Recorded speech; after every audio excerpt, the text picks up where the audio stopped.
Oi, bom dia a todos. É com prazer enorme que eu venho hoje aqui anunciar o lançamento da publicação Dinâmicas de Gênero no uso das tecnologias digitais, um estudo com crianças e adolescentes na cidade de São Paulo. Esse estudo foi uma colaboração de diversas instituições, né? A organização foi do SEBRAP, do CETIC.br, braço dos estudos sobre tecnologias da informação do NIC-BR. A gente tem parceiros muito importantes nessa caminhada, a Flaxo, enfim, vários outros, eu não vou conseguir citar todo mundo aqui. O importante a ressaltar hoje é que a gente vai trazer falas super instigantes sobre esse estudo, que foi grande, denso, né?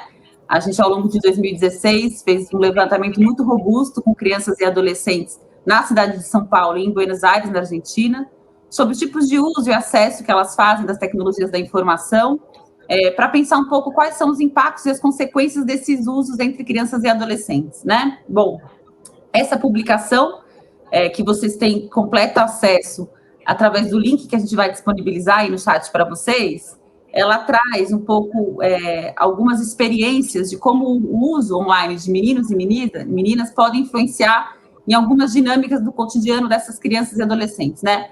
Então, a gente tangencia questões como o impacto do aproveitamento das oportunidades, de uma perspectiva de gênero, as percepções sobre privacidade, gestão dessa privacidade, autorrepresentação, formas de expressão, questões sobre violência online, enfim, debates que são muito caros, né, enfim, especialmente no cenário de hoje, apesar dos dados coletados, a gente vai falar um pouquinho mais para frente, né, terem sido coletados em 2016, eu acho que o debate é ultra atual, né, a pandemia intensificou de maneira muito exponencial o uso das tecnologias e um pouco os efeitos desse uso para crianças e adolescentes é o que a gente vai discutir aqui. Eu vou falar muito rapidamente, a gente vai ter 4 falas importantes hoje aqui ao longo da nossa manhã. A gente vai ter uma primeira fala inicial da Glória Bonder, que mais para frente eu apresento de maneira mais pormenorizada, que vai fazer um balanço mais geral sobre o estado da arte, né, da literatura e do debate sobre desigualdades de gênero no acesso e no uso das tecnologias da informação. Em seguida, a Tatiana Gereissati, do CETIC-BR, vai falar um pouquinho do arcabouço teórico e metodológico que orientou essa publicação, e boa parte dos estudos que estão ali descritos, que se aproveitaram desses dados que foram coletados. Em seguida, a gente tem a apresentação de 2 artigos que também estão na publicação. O primeiro vai ser apresentado pela professora Marcia Lima, professora da USP e coordenadora do Afro, que traz um pouco dos resultados sobre as interfaces de gênero, raça e classe no uso que as crianças e adolescentes fazem da internet, né, das tecnologias da informação. E a gente fecha hoje o nosso seminário com a fala da Silvia Guião, pesquisadora também lá do Afro, do SEBRAP, e que vai abordar questões sobre sexualidade, gênero e internet, do ponto de vista dos adolescentes também. Eu só para ressaltar aqui rapidamente, a publicação não se esgota nessas apresentações que vocês vão ver daqui a alguns minutinhos. A gente tem outros trabalhos de muito fôlego ao longo da publicação. A gente tem uma análise específica no caso de Buenos Aires. Hoje a gente não vai trazer os resultados de Buenos Aires, mas já fica aqui a nossa forte recomendação para que leiam, né? O ensaio, o balanço do Blas Fernandes e do Sebastian Largue, lá da Flaxo, na Argentina, que foram nossos parceiros de longa jornada ao longo de 2016, 2017, pensando no arcabouço metodológico, o frame teórico da pesquisa, um pouco a análise dos resultados. O caso da Argentina, o caso de Buenos Aires, é muito interessante, especialmente quando a gente compara com São Paulo. A gente não vai trazer isso aqui hoje, mas, enfim, né, nossos irmãos, nossos vizinhos aqui, e ainda assim a gente tem diferenças importantes nesses tipos de uso e acesso que as crianças fazem, né, das tecnologias digitais. Então, a gente fica aqui a nossa sugestão de leitura e um convite para um próximo debate com eles também, já mandando aí um forte abraço para os nossos companheiros. E, por fim, também outro artigo, outra autora que não vai estar presente hoje aqui com a gente é a Sônia Jorge, que fez um ensaio nessa publicação, um pouquinho pensando nas reflexões sobre as questões de gênero e as tecnologias, e possíveis caminhos para políticas públicas e para a formulação de ações que tentem mitigar e aprofundar as oportunidades desse uso digital. A Sônia Jorge é membro da Alliance for Affordable Internet e for AI, e sua contribuição para a publicação está lá também disponível. Só baixar, enfim, a publicação que já vai estar aí para vocês, o link nos comentários, também está na descrição do evento de hoje pelo YouTube. Bom, então, começando as nossas falas de hoje, né, eu aproveito para passar a palavra, então, para a Glória Bonder, que é diretora da área de Gênero, Sociedade e Políticas da Faculdade Latino-Americana de Ciências Sociais, a Flaxo, na Argentina, e coordenadora da Cátedra Regional Unesco Mulher, Ciência e Tecnologia na América Latina. Glória, gracias. Tienes la palabra. Bueno, muchísimas gracias. Buen día.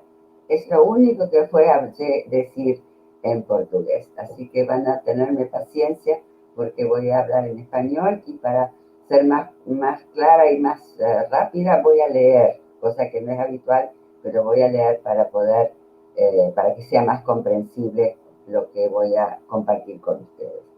En primer lugar, déjenme decirle que para la Cátedra UNESCO Mujer, Ciencia y Tecnología en América Latina, realmente es una gran satisfacción poder participar en un evento que tiene por objetivo fundamental dar cuenta de una nueva publicación en la que hemos tenido la satisfacción de contribuir a través de una investigación sobre un tema que es especialmente relevante y sigue siéndolo, que es la participación de mujeres, varones, hasta ahí fue, hoy podríamos agregar diversidades sexogenéricas, que creo que es una asignatura pendiente, pero en fin, las desigualdades de género en el acceso y los usos por parte de las tecnologías de información, de las tecnologías digitales, por parte de niños, niñas y adolescentes. Quiero contarles que este año la Cátedra UNESCO cumple 20 años, estamos en nuestro 20 aniversario. Y ello significa que desde hace 2 décadas venimos aportando a la construcción de este campo de investigación, de formación y de acción a través de muy diversas líneas de trabajo. Hemos realizado muchas investigaciones, creación de recursos y programas educativos, incidencia en políticas, participación en redes, etc.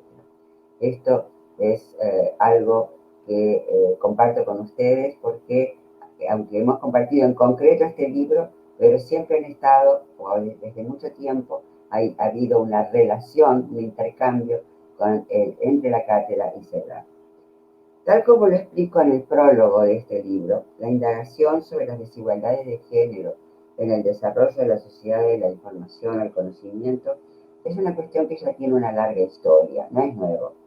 A finales de la década del 90, momento en que el acceso y uso de Internet comienza a expandirse a ritmo de vértigo, se puede identificar un creciente número de investigaciones, así como una aparición de esta temática en las agendas internacionales, que comenzaron a focalizar su atención en las desigualdades de género, en el acceso a estas tecnologías, así como también las diferencias en el acceso entre sectores más o menos desfavorecidos desde el punto de vista social, socioeconómico.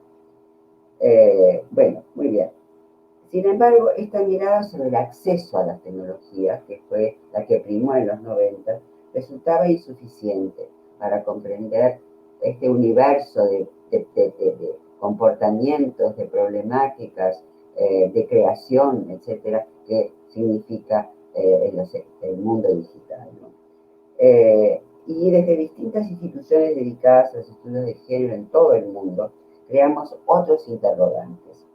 Las mujeres de todas las clases sociales, etnias, edades, niveles educativos y ámbitos de residencia tienen las mismas oportunidades para acceder y utilizar los dispositivos tecnológicos. O sea, ya abrimos esta caja, digamos, las mujeres, ¿no? Como una unidad. Entonces nos preguntamos al interior de este grupo genérico qué pasaba en virtud de otros determinantes, de otros condicionantes. Otra pregunta que fuimos por más es si todos los géneros, en este caso no solamente mujeres, varones, sino diversidades, tienen la posibilidad de desarrollar lo que se ha llamado usos significativos de las tecnologías digitales, que no es solamente el acceso o el uso, digamos, diario, cotidiano, sino un uso que tiene sentido, que implica participación, que implica creación de contenidos, que implica formación de redes, etc. En otros términos, ¿existen desigualdades de género para una apropiación estratégica y significativa de las TIC? Insisto, no solamente del acceso, no solamente en los usos, sino en esta apropiación que crea, va creando durante esos usos contenidos, va creando también maneras de redes, maneras de participar, propuestas sociales, propuestas culturales, etc. La respuesta, por supuesto, no lo sorprenderá. Hoy contamos con suficiente evidencia para demostrar que persisten desigualdades de género relacionadas no solo con, todavía, no solo con el acceso, sino también con las representaciones, estereotipos y sesgos en torno a la tecnología digital que todavía limitan las posibilidades de las mujeres y de las diversidades sexogenéricas para utilizar a pleno el potencial de estas tecnologías, innovar en este terreno, en definitiva, participar plenamente en el desarrollo de la sociedad de la información y conocimiento. O sea, no estamos hablando solamente de acceso, no solo estamos hablando de usos, sino estamos hablando de otros aspectos más complejos y más interesantes y con más potencia, ¿no? Que tiene que ver con esta apropiación, como decía, estratégica y significativa. También las diferencias de género en la creación tecnológica y en la toma de decisiones sobre el desarrollo, difusión y comercialización de dispositivos tecnológicos cada vez más sofisticados.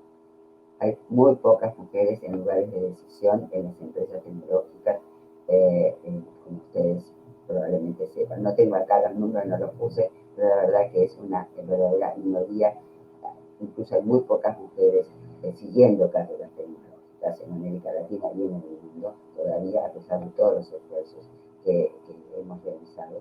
Y esto sería para hablar en otra oportunidad de los porqués, y muy pocas mujeres en los lugares de decisión, en las empresas y en las universidades, en este campo. En este marco, y tal como lo demuestra este libro que nos convoca, las redes sociales se han convertido en un campo fructífero para detectar estas desigualdades. Enfocar la mirada en niños, niñas y adolescentes, como lo hace este libro, no es una opción casual o inocente. Es claro que, como lo afirma el Estado Mundial de la Infancia de UNICEF, en un mundo digital, a medida que aumenta el número de niños y niñas que se conectan en línea en todos los países, está cambiando cada vez más su infancia. Y esto me parece un dato muy importante. Está cambiando su infancia, está cambiando sus hábitos de vida, están cambiando sus representaciones sobre qué es ser niño, qué es ser niña, qué es ser adolescente, ¿no? Recaen históricamente sobre este grupo, o sea, los niños, niñas, los jóvenes, un conjunto de imaginarios sociales que los ubican como los artífices del futuro y les adjudican la posibilidad de revertir muchas de las problemáticas del presente. Esto es muy común. Qué genios que son los niños, las niñas, ellos sí que saben, ellos van a cambiar el mundo a través de las tecnologías. Esta es una de las representaciones acerca de la infancia y el mundo digital. Inclusive cuando las TIC asomaban con todo su potencial, surgieron discursos que insistían en llamarlos nativos digitales, adjudicándoles sin cuestionamientos algo así como destrezas naturales para desenvolverse en estos entornos.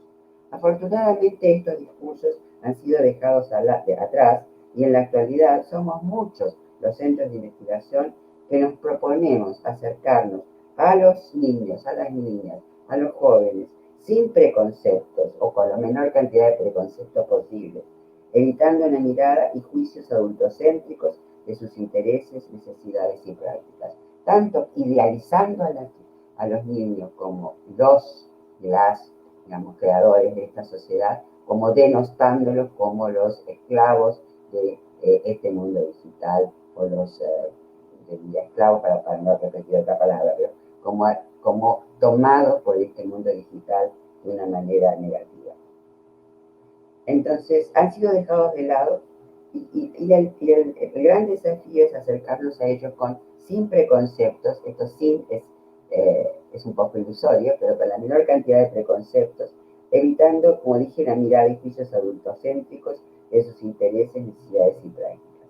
Y este es justamente uno de los aportes valiosos de este libro, a mi entender. En concreto, la metodología diseñada para la realización de las investigaciones que compila busca escuchar la palabra, el sentido, los temores, las propuestas, sentimientos de niños, niñas y adolescentes que han participado de los estudios tanto en San Pablo como en Argentina, ¿no? En Buenos Aires. Una metodología que se sustenta en la escucha, ¿no? Como dije, de las voces de las niñas y de sus adultos de referencia, para comprender sus diversas experiencias, sus placeres, sus elecciones, su creatividad, su percepción de las amenazas y sus estrategias para afrontarlas, que a mí me parece muy interesante, distinguiendo cómo en todos esos aspectos se expresan niñas y niños para interpretarlas luego desde una perspectiva de género. Los artículos ponen de relieve la importancia también de realizar indagaciones desde un enfoque interseccional. Yo creo que ese es el camino de los próximos pasos que tenemos que seguir. No podemos, digamos, desde mi punto de vista, continuar hablando de género sin hablar de la relación entre las relaciones de género y las relaciones de etnia, los niveles socioeconómicos, la raza, las religiones, en fin, una cantidad de condicionantes que se intersectan y que hacen que la experiencia de habitar y de construir esos entornos sea diferente, desde las oportunidades hasta los contenidos, hasta las vivencias que se experimentan en estos entornos. Sin embargo, la perspectiva interseccional todavía ha sido poco explorada. Entonces sí encontramos sobre las niñas negras en tal lugar o sobre los niños, digamos, que van a escuelas con determinados niveles socioeconómicos, pero necesitamos la interseccionalidad para comprender mejor, ¿no? Bueno, lejos de estos esquematismos, bueno, se cuenta con un corpus más amplio de estudios sobre violencia digital y sexualidades, pero en menor medida focalizan su atención en los chicos y chicas y ciertos casos se sustentan en dicotomías que ya no resultan productivas. Por ejemplo, ante las situaciones de violencia o de acoso en los entornos digitales, la idea de todas las mujeres víctimas, todos los hombres victimarios, los varones victimarios. Creo que esas dicotomías no sirven. Y verdaderamente las investigaciones muestran cómo, además de, por supuesto, cierta propensión que tienen de sufrir más estas situaciones, las niñas, las jóvenes, de los varones, sin embargo, también hay grooming, los varones, o algunos varones, o muchos varones, porque muchos no hablan de esto, también deben afrontar el grooming. Es una línea de investigación que nosotros desde la cátedra nos proponemos indagar.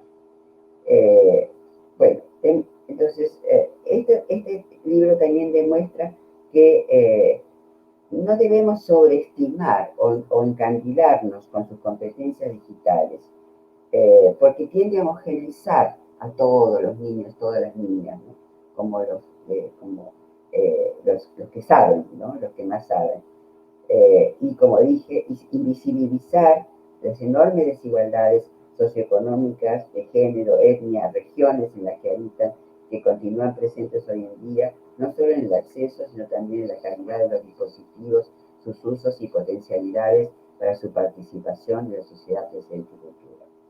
UNICEF nos habla de una nueva línea divisoria entre los niños y niñas en cuanto a las ventajas que podrían obtener de la tecnología digital. Alrededor del 29% de jóvenes de todo el mundo no están conectados a Internet. Esto es de 2017. Y ello representa unos 346 millones.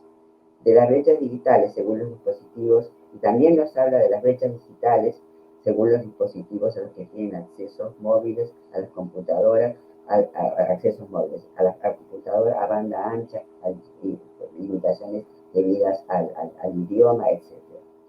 Hace pocos meses concluimos un estudio desde la cátedra sobre las experiencias de adolescentes de Argentina en el contexto de la pandemia COVID-19. Y uno de los objetivos fue indagar si esta situación había modificado la relación que ellos y ellas establecían con las tecnologías digitales y de qué manera. Hartazgo, aburrimiento, nada reemplaza lo presencial, fueron algunas de las expresiones más repetidas, sobre todo por las niñas, quiero decirlo, pero también por los niños, por los jóvenes. Solo un grupo reducido de varones, pero los hubo, expresó que mucho no había cambiado su vida, porque ya desde antes de la pandemia solían pasar mucho tiempo en sus casas en contacto con amigos de manera online, ya sea a través de videojuegos o redes sociales. Es un ejemplo puntual, pero potente, que demuestra que las experiencias y vivencias de este grupo etario en los entornos digitales es muy diversa y que si bien ya casi no podemos decir que usan las tecnologías digitales, sí, las tecnologías digitales han devenido sus entornos, ¿no? Por lo menos parcialmente, sus entornos de vida. Ahí viven muchos de ellos. Y no viven todo el tiempo, como decíamos que algunos estaban hartos de estar todo el tiempo conectados. Sin embargo, en algunos otros es su entorno de vida, de relaciones, de efectividad, de vínculos, de experiencia, de creatividad, etc. No son usos, entonces, que hacemos las tecnologías, sino que las tecnologías digitales se han convertido en nuestros entornos de vida. Pero también, como decían estas chicas a las que entrevistamos durante la pandemia, no sustituyen en muchas de ellas las vivencias, experiencias y relaciones que construyen en los entornos presenciales. En esta misma línea me interesa destacar una cita de Sonia Livingston que pone de relieve estas cuestiones al afirmar que Internet y las redes sociales sirven como un espacio de expresión, yo diría que es un espacio como de vida para niñas, niños y adolescentes. Al elegir entre representaciones más o menos complejas de sí, considerando la amplitud de su red de amistades, las niñas y los niños negocian entre oportunidades y riesgos posibles. Y esta palabra, negocian, me parece clave, porque no son, digamos, los artífices del mundo digital, los creadores de ese mundo digital en el futuro, o del presente y las proyecciones hacia el futuro, tampoco son las víctimas de ese mundo digital, sino que hay un proceso de negociación, un proceso activo entre lo que les ofrece y lo que buscan, entre lo que reciben y consumen y entre lo que crean, dependiendo, por supuesto, como dije, de distintas maneras.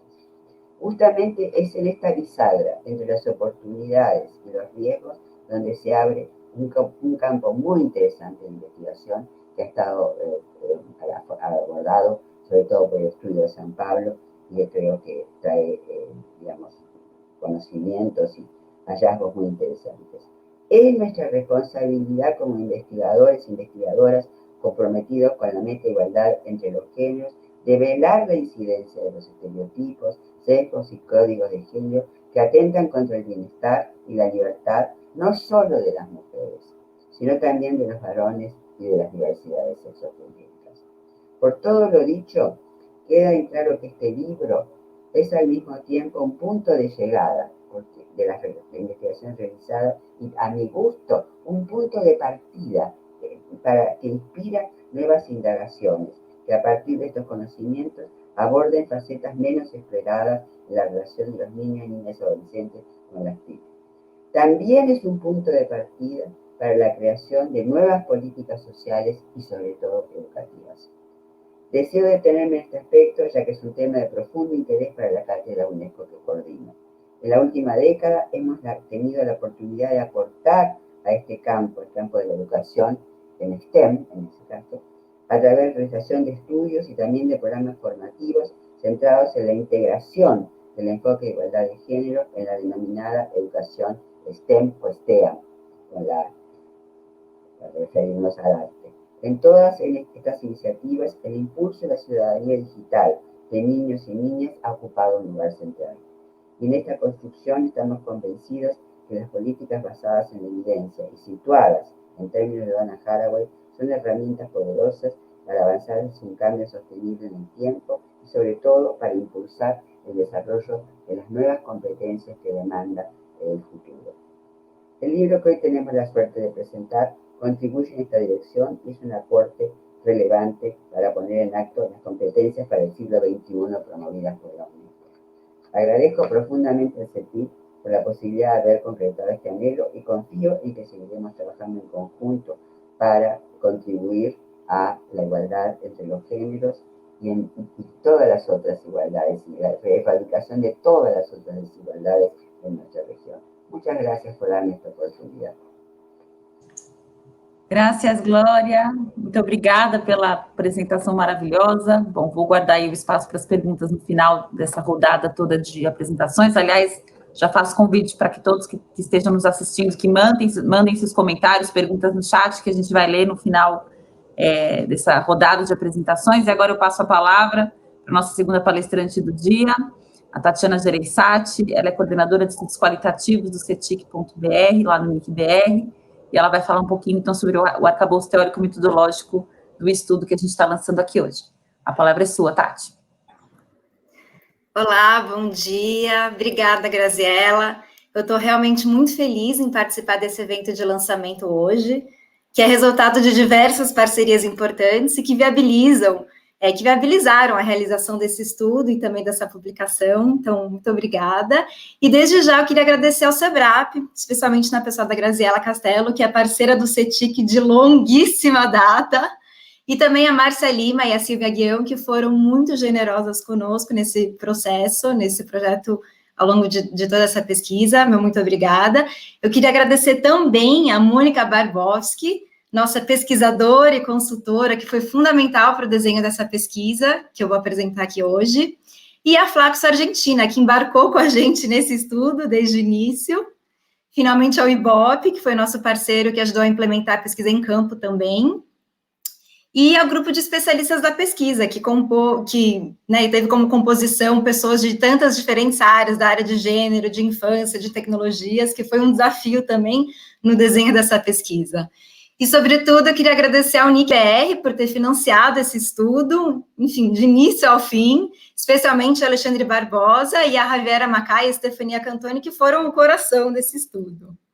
Bom, feitos os agradecimentos iniciais, eu queria agora rapidamente apresentar o CETIC, para quem não nos conhece ainda. Vou projetar aqui a minha apresentação.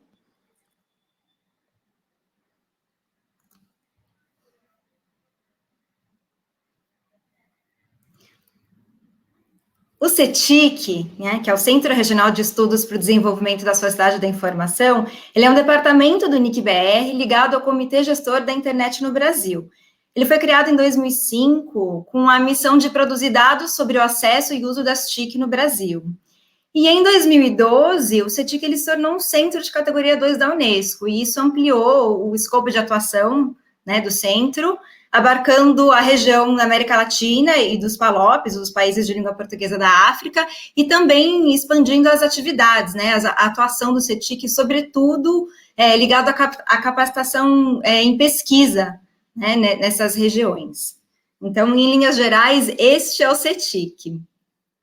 Bom, hoje, o CETIC ele produz dados estatísticos regulares sobre as tecnologias, Então, eu mostro aqui um panorama das publicações e dos estudos do CETIC, que cobrem diferentes setores, além do CETIC publicar também estudos setoriais temáticos, como esse que eu apresento hoje, e também relatórios de avaliação de políticas públicas. Recentemente, o CETIC ele também tem inovado nos métodos de coleta de dados, e ele publicou os resultados de indicadores que foram coletados durante o período da pandemia, por meio de um painel, que se chama TIC Covid, sobre o uso das tecnologias nesse período, que é um assunto assim, de extrema importância.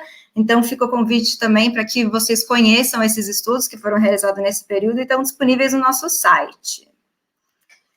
E, finalmente, eu começo falando de um projeto em específico do CETIC, que é a pesquisa TIC Kids Online Brasil. Ela é conduzida desde 2012 pelo CETIC, anualmente, é um projeto regular do CETIC para produzir dados quantitativos. Ela tem como objetivo principal produzir indicadores quantitativos sobre o uso da internet pela população de 9 a 17 anos e, sobretudo, como essa população lida com os riscos e as oportunidades online no Brasil. né? Então, a gente parte dessa pesquisa para pensar o nosso estudo qualitativo. Essa pesquisa, a Kids Online, ela é baseada no marco conceitual que foi desenvolvido pela rede European Union Kids Online, né? Que adota uma perspectiva multinível. Então, ela contempla o nível individual, social e o nacional, nesse enquadramento teórico que foi proposto por essa rede de pesquisadores. Bom, esse quadro referencial da Kids Online, ele foi revisado pela rede acadêmica, né, desse grupo, em 2015. E esse grupo, ele levou em consideração mais de uma década de lições aprendidas na coleta e na produção de dados de pesquisas quantitativas e qualitativas nessa área, né, de estudo, de uso das tecnologias por crianças e adolescentes. E ela também leva em consideração, nessa revisão desse marco conceitual, as novas demandas temáticas nessa área.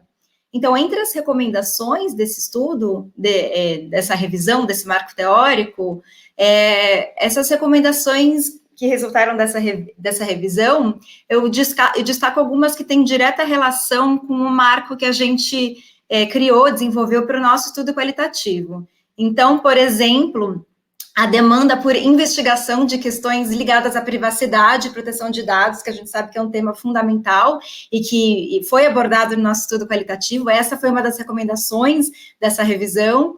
A gestão da reputação online, que é uma coisa que a gente também aborda profundamente no nosso estudo qualitativo. E também um outro ponto que eu gostaria de destacar é a demanda pela realização de estudos que entendam crianças e adolescentes como agentes na era digital. Eu acho que isso é super importante, né? Então, não de estudos que tratem crianças e adolescentes como receptores de riscos e oportunidades na internet, mas que entendam a agência desse público. Então, basicamente, partindo dessas recomendações e também de todo esse histórico acumulado, né, desse conhecimento, desse repertório do CETIC, na condução da pesquisa quantitativa Kids Online desde 2012, nós elaboramos um quadro referencial e metodológico para um estudo qualitativo que, então, permitisse uma imersão nesse tema, com destaque para a perspectiva de gênero, especialmente. Então, para isso, nós contamos com a contribuição da pesquisadora Mônica Barbowski, como eu comentei inicialmente.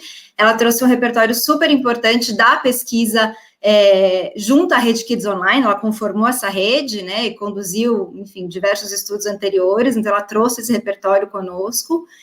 E eu acho que é importante comentar também que uma das ideias, ao elaborar esse marco, né, esse frame teórico, era ter justamente um frame que pudesse ser aplicado em diferentes contextos culturais e geográficos. E um parceiro importante foi a Flaxo Argentina, que embarcou nessa ideia desde o início e implementou esse mesmo marco, esse mesmo enquadramento na cidade de Buenos Aires, né? Claro que com as devidas adequações ao contexto cultural, enfim, né? E adequações metodológicas, mas também temáticas, né? Das questões de maior interesse nesse contexto. E então, como a Graziela comentou, o livro tem um capítulo que aborda esses resultados, da autoria do Sebastian Lang e também do Blas Fernandes. E, por fim, assim como ocorre em todas as pesquisas do CETIC, nós pudemos contar com um grupo multissetorial de especialistas que participou da validação da metodologia e das diretrizes de análise, como eu comentei também. Bom, antes de seguir com a apresentação da pesquisa, eu acho importante trazer alguns dados da Kids Online para situar vocês, para enquadrar a pesquisa no contexto do Brasil. Então, eu trago alguns dados da pesquisa, da edição de 2019 da pesquisa, que traz o número de 24 milhões de usuários de internet no Brasil na faixa etária da pesquisa, né, de 9 a 17 anos, que é um dado impressionante, né, pensando na dimensão, mas eu também trago aqui, acho importante comentar, como contexto, como pano de fundo, as desigualdades regionais desse uso de internet por essa população, que estão, enfim, que estão expressas nesse mapa do Brasil, né, das diferentes proporções de uso da internet. Eu acho isso importante porque foi levado, claro, em contexto no desenho da pesquisa e nas escolhas que nós fizemos. E por isso eu acho importante dizer também que, no total, 1,4 milhões de crianças em 2019 nunca havia acessado a internet, segundo a Kids Online, né? Crianças nessa faixa etária de 9 a 17 anos. Bom, entre aqueles que sim acessaram as tecnologias, aí eu trago alguns dados pontuais, uma parcela muito alta usa a internet no telefone celular, a gente vê o protagonismo do telefone celular, né, do uso móvel, que tem implicações, claro, nos hábitos, nas atividades, em outras questões que são abordadas na pesquisa. A gente vê que uma grande parcela envia mensagem instantânea, usa redes sociais. Então, eu trago aqui um contexto geral, né, um pano de fundo. E agora sim, entro propriamente no nosso estudo qualitativo, e eu comento que o estudo ele tem como objetivo geral compreender como as representações sociais e os discursos de gênero são mobilizados no uso das tecnologias digitais por crianças e adolescentes. Para isso, o estudo ele busca compreender as práticas ligadas ao acesso às tecnologias, as atividades realizadas na internet, as oportunidades, né? Então, entender as motivações para as atividades que são realizadas, a criação de conteúdo, por exemplo, os incentivos, as restrições, e também outras questões como o modo de apresentação, a expressão desses públicos nas redes sociais, como é que essas pessoas se representam, se expressam nas redes, né? E além das questões fundamentais que a gente já comentou aqui, de questões ligadas à privacidade e também a violência de gênero online, né? Violências associadas às desigualdades de gênero, que também são abordadas nesse estudo, como a quarta dimensão. Bom, nós conduzimos um piloto. Aqui eu trago uma visão geral das etapas da pesquisa.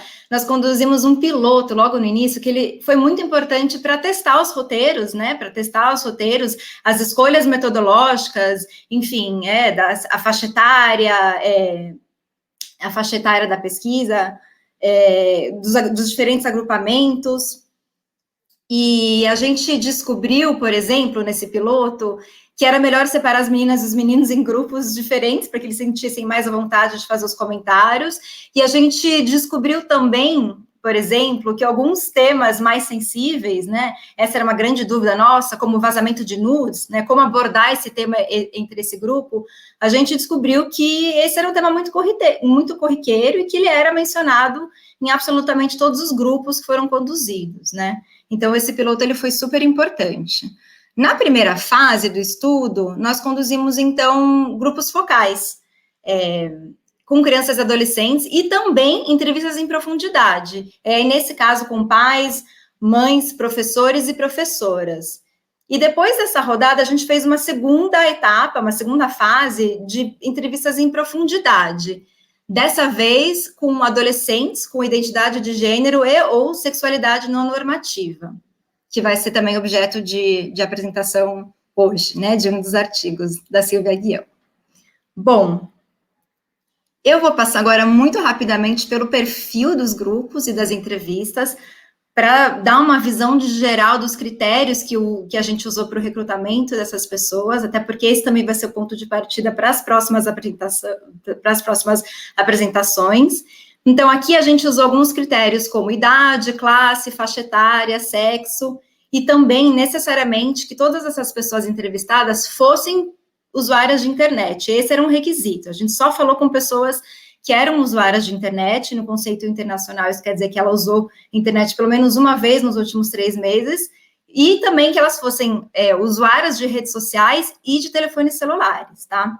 E em 4 grupos, especificamente, nós aplicamos um recorte étnico-racial, conformando grupos específicos com pessoas pretas ou pardas. E nos demais grupos, essa variável ela não foi controlada. Então, acho que esse é um ponto importante também para as falas que vão seguir. Nas EPs, essas mesmas variáveis foram controladas, idade, classe, sexo, e aqui, especificamente, nós falamos com pais ou mães de pessoas usuárias de internet, e não necessariamente com pais de pessoas que eram usuárias de internet, mas sim seus filhos ou suas filhas. Então, isso também rendeu entrevistas bem interessantes, né? Perfis muito diversos de pais e mães. E, por fim, eu comento... Bom, a segunda etapa, né, que eu já havia citado, a segunda fase de estudos em profundidade, ela também seguiu uma lógica parecida, com a diferença que aqui a sexualidade e o gênero da pessoa entrevistada eram categorias fundamentais, né? E esse é meu último slide. A ideia aqui era apresentar o percurso metodológico da pesquisa em linhas gerais. Infelizmente, eu não tenho tempo para entrar nos resultados, né? Mas fica o convite para que vocês acessem o livro, que traz mais informações. E a Silvia e a Márcia também vão fazer isso em seguida. Eu permaneço à disposição para seguir dialogando com vocês sobre esse tema e agradeço. Obrigada, Tati, super obrigada pela fornecedora. Fica aqui de novo o convite, está falando, vou melhorar. Fica então de novo o convite aí para as pessoas baixarem a publicação, aproveitarem para visitar a página do CETIC, a publicação está lá em publicações, né? Tem um vasto, gigantesco acervo de publicações sobre o tema das tecnologias, essas diferentes dimensões de impactos sociais com o advento, né, da nossa sociedade da informação, então vale a pena acompanhar. Eu agora, então, passo a palavra para a nossa próxima palestrante. Quem vai falar agora é a Márcia Lima, professora do Departamento de Sociologia da USP, pesquisadora do SEBRAP, onde ela coordena o Núcleo de Pesquisa e Formação em Raça, Gênero e Justiça Racial, o Afro-SEBRAP. Ela vai falar agora um pouquinho para a gente sobre as interfaces entre gênero, raça e classe, a partir dos dados que a Tati acabou de explicar como a gente coletou. Márcia, com você. Obrigada.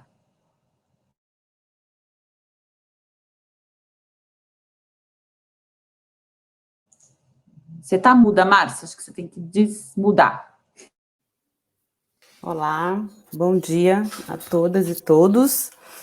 É um enorme prazer estar aqui com vocês, finalmente, para apresentar os resultados desse trabalho.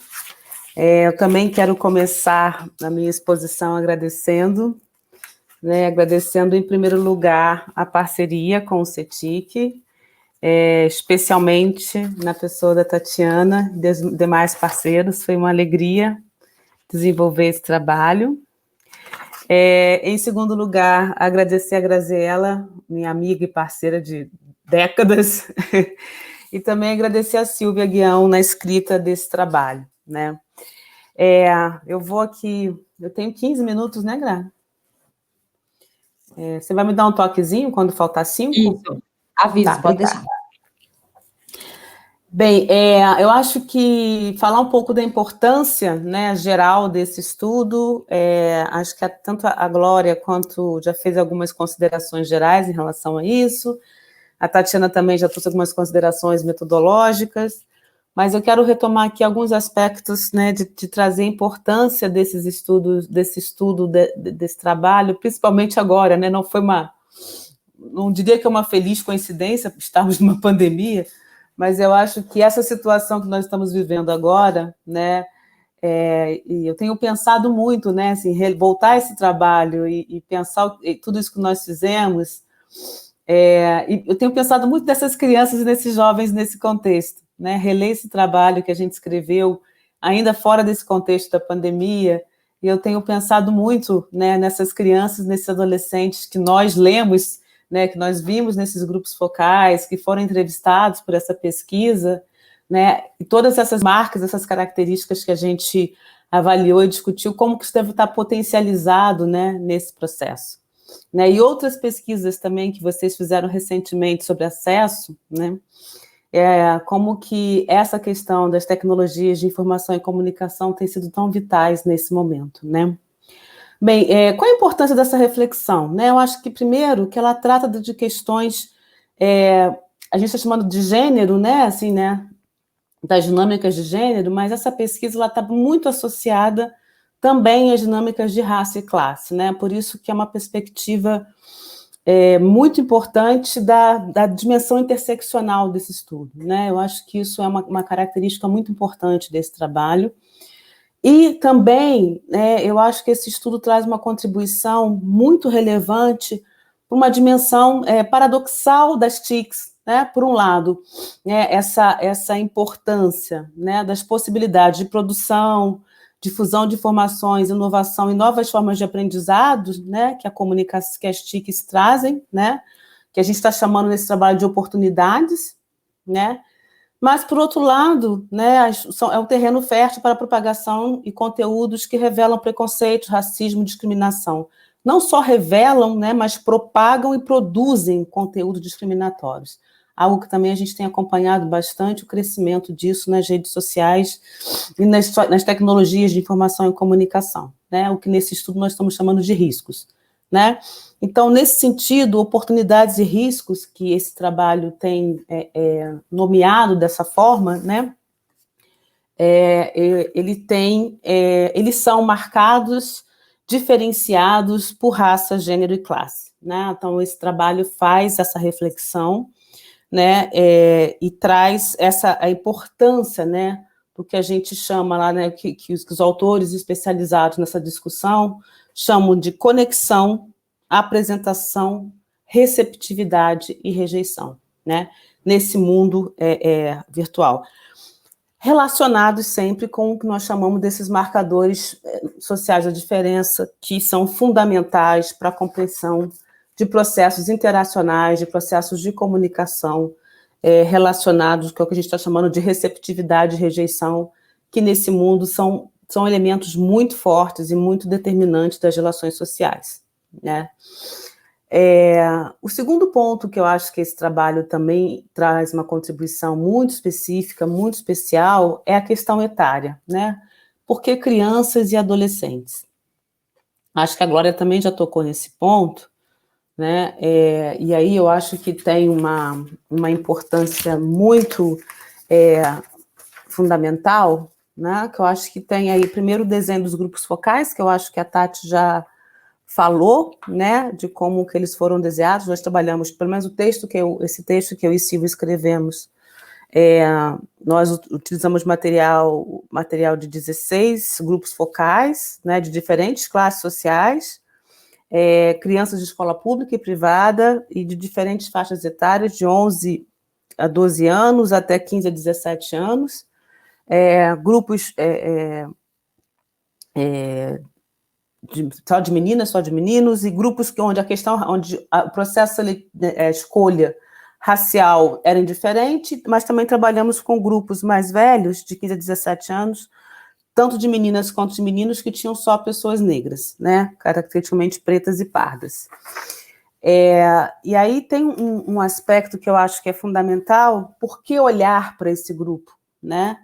E aí tem um ponto que eu acho que é fundamental, justamente pensar que nessas fases, né, que a gente selecionou na pesquisa, né, que tem a ver com esses processos de sociedade, né, momentos muito de como é que essas questões de raças, de sexualidade construídas para esses indivíduos, para essas crianças e adolescentes, como eles estão respondendo a isso, né? Então, é um momento muito importante de formação dessas questões. Então, eu acho que é um aspecto importante, né? Os relatos, né? As questões que foram colocadas, né? Ouviram grupos, comunidades ou sites que chatearam ou eram agressivos com alguém, presenciaram situações na internet de indivíduos falando mal de outros por alguma característica da pessoa, por algum post que tenha feito, ou por algo que quer que a pessoa acredita, viram pessoas sendo preconceituosas na internet, né? Embora a gente tenha usado aqui a palavra preconceituosa, uma das coisas que chamou bastante atenção no trabalho foi o cuidado em não impor essas categorias, evitar usar a palavra homofobia, racismo, bullying, né? A condução do grupo focal evitou já categorizar isso e deixar que essas categorias viessem pelas próprias crianças e adolescentes, né? Que isso era muito importante na pesquisa, caracterizar como que eles construíam essas categorias, não que o mediador impusesse a eles essas formulações, né? Isso foi um aspecto que eu acho que foi muito importante para a gente ver em que dimensão, nessas faixas etárias de 12, 13, 14, 15, 16 e 17 anos, essas elaborações estão sendo feitas, né? E na perspectiva da sociologia, quando a gente trabalha muito com a questão de construção, elaboração de estereótipos raciais e de gênero, né, a gente também quer ver um pouco quais são os componentes cognitivos que informam o preconceito, né? Embora a gente sabe que essa fase da socialização é anterior, né, a essa fase que a gente investigou, né, mas como isso foi consolidado e como esses jovens, na interação no mundo virtual, né, esses processos estão sendo construídos.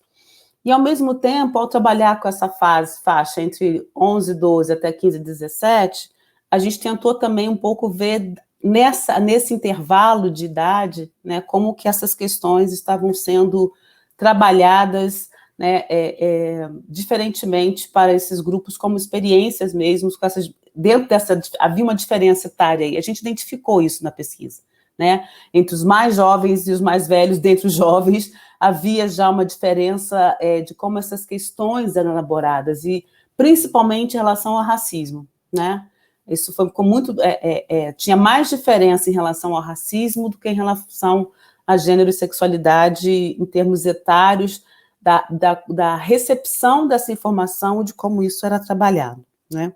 Isso foi uma coisa que também chamou bastante atenção no processo da pesquisa, da leitura, né? Que a gente não...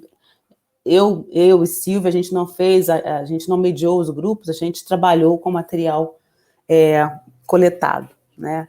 Então, acho que isso é uma coisa muito importante de tentar... Então, acho que essa é a riqueza dessa pesquisa, né? É da gente não ter levado essas categorias, né? Do mediador não ter levado essas categorias e ver como essas categorias são construídas e formuladas por esses jovens, como eles lidam com essas categorias como um instrumento e como que eles reconstroem a sua relação com elas, né? Então, acho que isso foi uma experiência bem interessante de... Então, a gente fala de experiências difíceis, né? A gente foram usados termos bem, tentando assim, não levar a palavra, né? E a gente viu como que elas apareceram de uma forma. Por exemplo, o bullying é uma categoria que realmente dominou um pouco, digamos, esse lugar, né? O bullying já estava como uma categoria muito colocada, por exemplo, para as crianças, né? O bullying virou algo que... Então, o que era o bullying? Como é que isso aparecia, né? Então, eu vou rapidamente aqui traçar algumas diferenças que eu acho importantes entre a questão de gênero e sexualidade e a questão...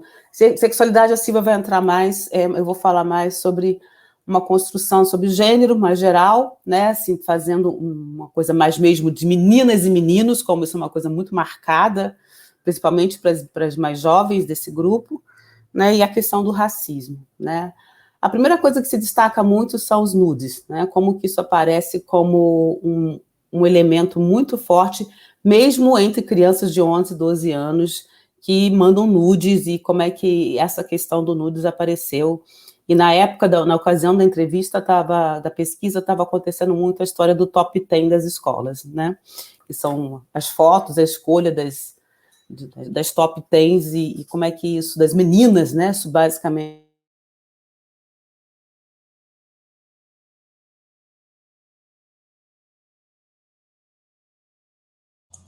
Acho que a Márcia congelou. Vamos esperar mais um pouquinho para ver se ela volta. Acho que ela congelou. Problemas da era... Voltou, Marcinha? Está conectando? Voltei? Voltou, Marcinha. Você parou no top 10. Eu peço desculpa da minha internet, não adianta, eu estou com ela no máximo aqui, mas tem um problema aqui que ela cai mesmo, não tem jeito. Então, a questão do nudes, ela sempre foi uma questão que moraliza o comportamento das meninas. Isso é uma coisa que... E eu estou na categoria meninas e meninos, uma coisa que aparece mesmo de forma bem da fala deles, né? Como que isso é colocado como uma frase, uma forma de expressão deles, né? Na pesquisa isso aparece sempre de uma maneira muito forte, como uma categoria... Então, o top 10 é lá um elemento que... me perdi aqui, fui tentar me reconectar, achei. Então, isso é uma coisa muito forte, é um discurso que tem uma moralização muito forte de como elas se comportam, de como elas são julgadas moralmente pelos próprios meninos e pelas próprias meninas em relação a esse comportamento. Então, é uma fala bastante heteronormativa, bastante preconceituosa, da forma como é bem machista mesmo, como isso se coloca, e a preocupação de como elas vão ser vistas ou não pelos meninos e pelos outros por esse julgamento, né? Então, tem uma fala muito... uma fala de um menino de 15 a 17, um adolescente, né? A preocupação masculina nesse processo do nudes e de ficar com muitas meninas, um menino de 15 anos diz o seguinte: se você pega a sala inteira, mas aí chega uma menina mais direitinha, que você quer uma coisa mais séria com ela, mas ela sabe da sua fama, não vai querer nada com você. Ou seja, a preocupação masculina, a única preocupação masculina de estar com todo mundo, de estar circulando muito, né? Aparecer a menina mais direitinha e você vai querer uma coisa mais séria com ela. Isso para um jovem de 15 anos, no século XXI, é um pouco assustador. Mas, sim, são ainda lógicas muito tradicionais, né, de comportamento de masculino e feminino, onde você regula o corpo da menina, né, esse é regulado, né, é bastante marcada essa regulação do corpo da menina, né, e essa liberdade do masculino, né, que só pode ser questionada se ele tiver um interesse numa menina, né, mais séria, como ele diz aqui, né, mais direitinha, né, nem mais séria, mais direitinha, né. O segundo elemento também que aparece, aí aparece para os dois, é a questão do corpo e da obesidade, né, que é algo também que marca muito mais as meninas, mas isso também aparece como um discurso um pouco maior em relação a isso, para os dois lados, né, do xingamento do corpo, né, mais uma vez como uma marca muito forte, né, e dentre os mais velhos você tem também o machismo e a homofobia sempre como uma reação, né, xingar de viadinho, o xingamento, né, isso aparece de maneira muito mais forte. O que diferencia um pouco em termos etários o grupo mais velho do grupo mais novo é justamente o reconhecimento desse discurso, né, de existir um discurso de reação a esses comportamentos. Então, usar o termo homofobia, por exemplo, né, é um termo que já aparece mais entre o grupo mais velho de 15 a 17 anos. Né. Em relação ao grupo, a questão racial, né, essa é uma característica bastante marcante, principalmente em dois aspectos que a literatura chama muito atenção, que vai muito ao encontro dos estudos sobre raça no Brasil. O primeiro é a definição da situação de racismo, né? O debate se foi ou não racismo, identificar as experiências de racismo, até porque, como eu disse anteriormente, não existe evitar de perguntar se foi racismo, né? Se houve experiências difíceis em relação, né, a esses marcadores, e ter um debate se foi ou não racismo, né? Isso é uma coisa que marca, né, essa experiência. E aí eu acho que a gente tem uma mudança muito significativa, né? A minha longa experiência nesses estudos é como que esse debate sobre raça entre jovens, entre crianças, ele aparece muito mais cedo do que em termos geracionais. Isso é uma mudança muito significativa, né? Crianças e adolescentes falando de racismo no Brasil, né, com a desenvoltura que a gente viu nesses grupos focais, é muito interessante, né? Embora você tenha a discussão se é ou não racismo, existe essa discussão, né? É uma mudança muito significativa nesse padrão de comportamento em termos das relações raciais no Brasil, né? O segundo aspecto que chama atenção nessa discussão é a reação ao racismo com a homofobia, né? Tem uma passagem que o aluno fala: ele chamou meu cabelo de bombril, mas eu falei, é melhor ter cabelo de bombril do que ter cabelo de viadinho, né? Como, novamente, a homofobia aparece aí também como... Isso, outras passagens também dessa relação, né, entre sexualidade e raça, que é um tema bastante curioso, mas Silvia aqui é especialista que pode explorar isso melhor para a gente. E, por fim, a gente teve uma longa discussão, né, Tatiana, sobre o offline e online. A gente teve brigas até, não existe essa diferença entre offline e online, ficamos discutindo se havia ou não essa diferença, né, de um mundo online e um mundo offline, que a gente cada vez menos pode falar dessa diferença. E hoje, então, nessa pandemia, que a gente realmente não sabe mais, nós vivemos desses quadradinhos, mas eu acho que a discussão que a gente havia sobre isso na pesquisa é do que a gente consideraria a experiência, né, nesses relatos. E a coisa que me chamou a atenção, né, que nos grupos focais com meninos negros mais velhos, de 15 a 17 anos, foi o espaço onde mais apareceu relatos de racismo em circunstâncias não virtuais, né? Assim, experiência de racismo em loja, experiência de racismo com a polícia, casos de racismo com pessoas famosas, e aí isso era uma coisa que isso apareceu, tem um longo relato, né, de tem 2 longos relatos de experiências desses jovens, uma delas em periferia, a outra era um grupo AB, que um menino vive uma experiência de racismo porque estava num carro, porque tinha uma condição social melhor, e o outro grupo vive uma experiência, um outro relato, justamente de uma violência racial policial por conta de vivência de periferia, né? E eles passam muito tempo fazendo esse relato dessas experiências de racismo, né?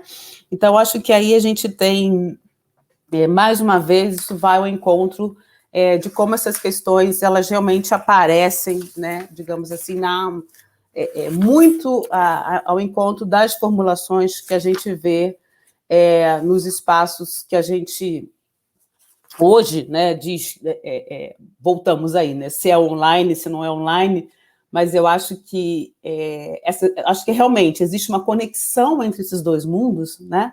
Não dá para separá-lo, que é o offline do online, mas eu acho que é muito importante trazer essa questão, né? E acho que um último aspecto, que eu sei que o meu tempo já foi, né, Gra? A questão das brincadeiras, né? Assim, o racismo como brincadeira, né? Eu acho que também essa é uma coisa que está sendo muito desconstruída por esses jovens, né? Embora eles falam disso, né, da discriminação cotidiana, né? Eu acho que já tem um outro entendimento dessa construção como brincadeira, né? Eu acho que isso já está... e acho que a gente tem aí bastante espaço, digamos assim, pelas tecnologias de informação e comunicação, né? Eu acho que esse estudo demonstra para a gente como que essas tecnologias de informação e comunicação podem ser excelentes instrumentos de combate à discriminação e o preconceito, e como que esses adolescentes, essas crianças e adolescentes estão preparados para receber, né, informações e conteúdos de qualidade para se tornarem realmente agentes, né, que vão realmente contribuir para o combate à discriminação na nossa sociedade. Muito obrigada. Super obrigada, Márcia. Um prazer, né? Tá só entre queridos aqui, queridos amigos de longa data e pessoas brilhantes, então só tenho que agradecer. Então, eu passo a palavra agora para a nossa última palestrante, lembrando que depois, no final, a gente vai ter uma rodada ainda de perguntas e respostas, a gente está acolhendo aqui todas as perguntas de vocês. Agora, quem vai falar conosco é a Silvia Guião. A Silvia é pesquisadora associada do Centro Latino-Americano em Sexualidade e Direitos Humanos, o CLAN da UERJ, e pesquisadora lá do Afro, no SEBRAP. Silvia, por favor, a palavra é sua. Bom dia a todas, todos e todos. Está ok o áudio? Está ok, está ok. Bom, eu vou começar também agradecendo, claro, as parcerias, na verdade, dessa empreitada, né? As parcerias institucionais e pessoais. Então, agradecendo a quem está aqui com a gente agora, né? Graziela, Tatiana, mas também a Javiera, a Estefania, a Márcia, claro, e graças também à Glória e Lais e Sebastião, que também tem os textos no livro, e também a Renata e o Elfo, que estão aqui nos bastidores. E, bom, muita gente esteve já envolvida nesse processo, vocês já falaram, a vantagem de falar por último é que muito já foi dito aqui, né? Então, bom, Eu também, antes de começar, de fato, a entrar no conteúdo do artigo, de fato, eu queria fazer também esse comentário rápido de reforçar como está sendo, né, curioso reler o material agora, né, diante desse contexto da imposição dessa vida remota, para quem tem condições de transpor a vida, né, para esse modo remoto. E aí parece que muitos aspectos do que a gente destacou nos levantamentos se agudizaram, né, muito rapidamente, tanto para o bem quanto para o mal, né, em termos nesse vocabulário, né, tanto em termos de oportunidades quanto de desafios. Mas eu acho que também, sobretudo, em termos das desigualdades no acesso e nas condições de uso da internet. E aí que eu acho que, para mim, esse material aqui dessa pesquisa ganha várias outras camadas para a gente pensar, né, o que já foi possível visualizar até aqui, mas, sobretudo, outros ângulos que a gente tem que olhar, um pouco no sentido que a Glória destacou, né, um pouco como ponto de partida para muitas outras coisas que a gente ainda tem que seguir pensando. Eu vou apresentar rapidamente alguns pontos que a gente destacou aqui nesse artigo, especificamente, que se chama Sexualidade, Gênero e Internet, aspectos do uso das TIC na constituição de redes de sociabilidade e produção de si entre jovens. Eu não vou aprofundar muito, mas eu espero que fique como convite para as pessoas conhecerem a publicação. O artigo propõe uma reflexão sobre o papel das TIC nos processos de socialização de jovens que não se identificam com modelos ou roteiros convencionais de gênero e sexualidade, e propõe especialmente refletir sobre dinâmicas relacionadas à constituição de redes de sociabilidade e produção de si, né, experienciadas aí por meio da internet. O material trabalhado, né, a Tatiana apresentou rapidamente um quadrinho, foi um conjunto de 7 entrevistas em profundidade, feitas com jovens entre 15 e 17 anos, que se identificava de modo não convencional em relação a gênero e sexualidade. A gente usou um roteiro adaptado dos grupos focais para manter o diálogo com as outras entradas de pesquisa, e o tempo inteiro a gente está falando assim, usando essa nomenclatura, né, de modo não convencional em relação a gênero e sexualidade, ou que se identificam de modo dissidentes em relação a gênero e sexualidade, porque a gente evitou uma nomenclatura que determinasse identidades mais fixas, né?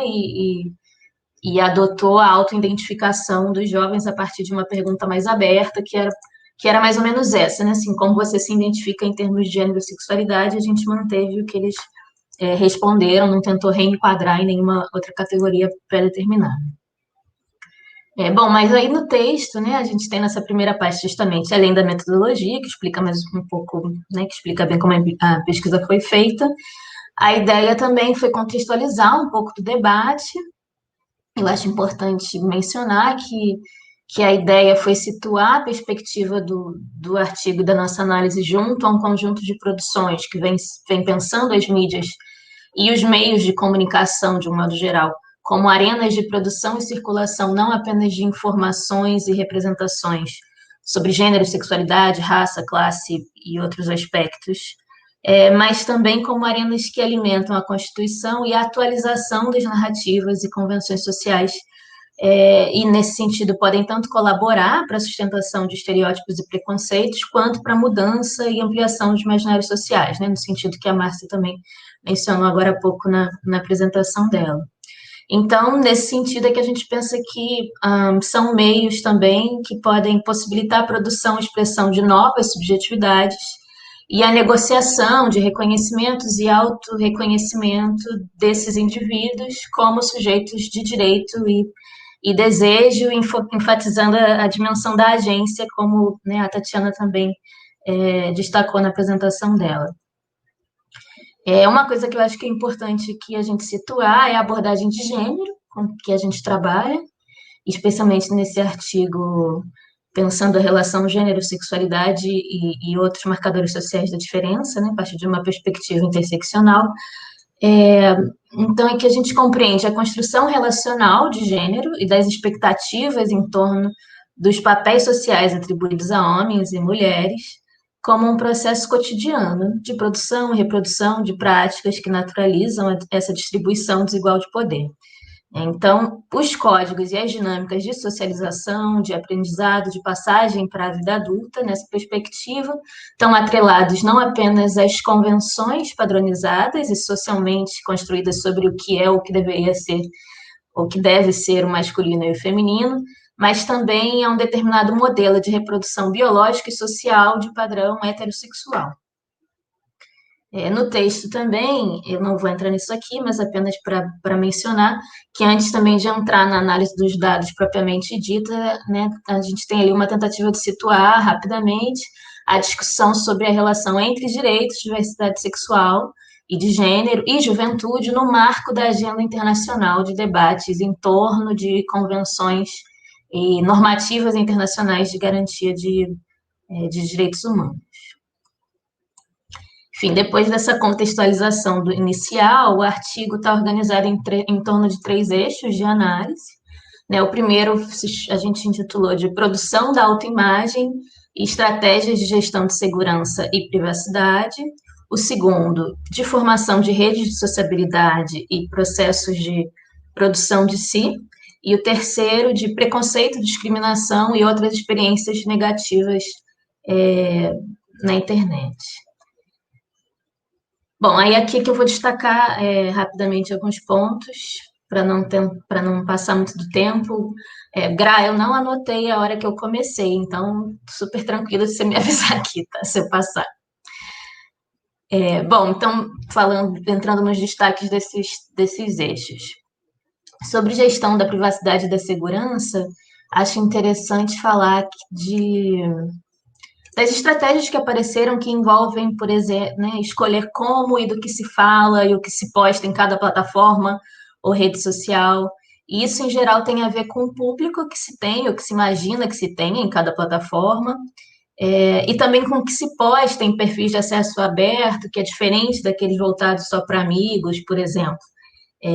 Ou seja, tem a ver com um suposto controle da audiência que se tem em cada rede, né? Eu acho isso que é um ponto interessante da gente pensar com relação à privacidade, que diz sobre uma espécie de compreensão dessa gestão da privacidade que tem mais a ver com a capacidade ou com a percepção de uma capacidade ou com uma sensação de controle. Uma sensação de controle sobre uma determinada situação social do que com definições mais fechadas do que seria da ordem do público e do privado, né? Essas definições não ficam claras, tem a ver mais com essa percepção do próprio sujeito de que ele está manejando ou conseguindo mais ou menos controlar ali aquela situação social.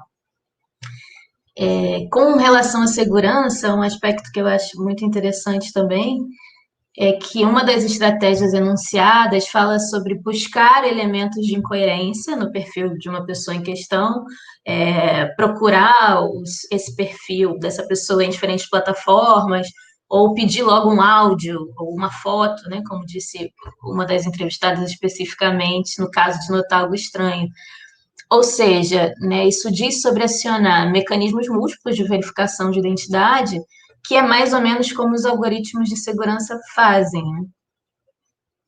Enfim, em suma, essas entrevistas falam dessa miríade de estratégias pelas quais as pessoas buscam controlar recepção, repercussão e manejo das informações compartilhadas, né? Aí que elas negociam, como disse a Glória na apresentação dela, e parecem muito hábeis em negociar esse tipo de exposição, né? É sempre bom lembrar que a gente está trabalhando aqui também com uma faixa etária um pouco maior, eu mencionei, mas para repetir, essas entrevistas foram feitas com pessoas entre 15 e 17 de 18 anos. Tem gente ali na passagem. Bom, ainda nesse âmbito da gestão da autoimagem, aparecem aspectos da afirmação de si constituída na validação entre pares, né, como a Márcia também mencionou, E aqui a gente tem as dinâmicas que estão pautadas pelas curtidas, pelos likes, né? Tem papel fundamental, como a gente sabe, nessas audiências. Um cálculo muito inteligente sobre o horário que é melhor divulgar uma foto, a rede, a posição, a luz, quem está com você ou quem não está. Enfim, mas, né, também incide muito diretamente aí sobre essas estratégias, essas negociações, as expectativas de sofrer preconceito, né, ou retaliações, ou mesmo violências mais diretas e explícitas. Né? Essa percepção marca particularmente as experiências e identificações de gênero e sexualidade não normativas, né, mas também envolve aspectos de classe, local de moradia, raça, religião. Todas essas variáveis apareceram de algum modo nas falas, no material analisado, com mais ou menos ênfase. E a impressão mesmo é que elas estão muito atentos para esses aspectos e para essas dimensões, assim, mesmo antes que fossem estimuladas, isso aparecia de maneira mais ou menos explícita ali nos relatos.